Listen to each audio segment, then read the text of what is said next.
Sa akin, may gastric cancer daw siya.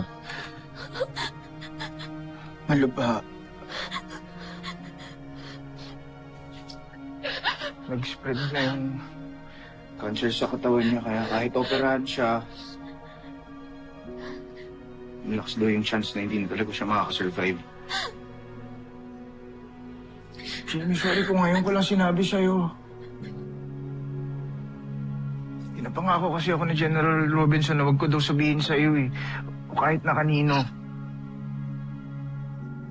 Ayaw niya nag-aalala ka.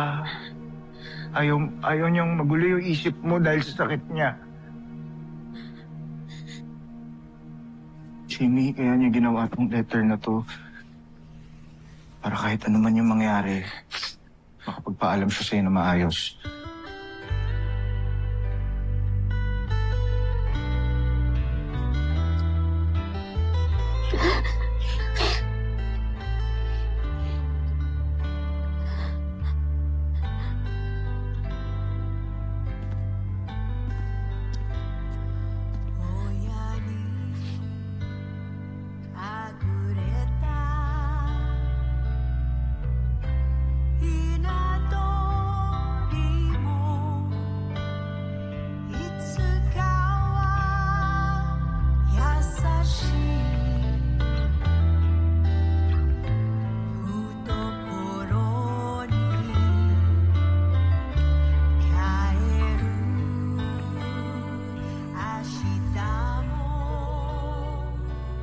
Kahit wala na ako ay hindi pa rin ako tunay na lalayo sa'yo, Jamie.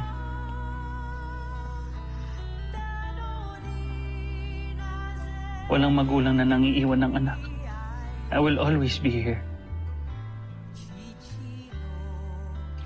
Kapag nalulungkot ka, nangangamba, nag-iisa, isipin mo lang palagi na nariyan ako sa tabi mo. Ang aking pinakamamahal ay mananatiling nasa iyo.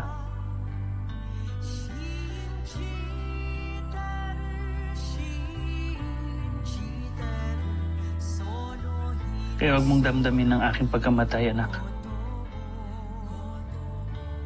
Bahagi yan ng buhay na di maiiwasan. Sa halip, isipin mo lahat ng magagandang pagsamahan natin.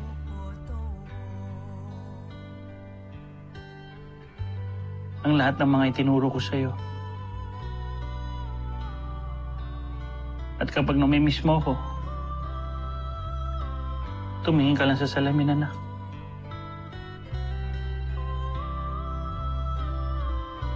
At makikita mo ako sa katauhan mo.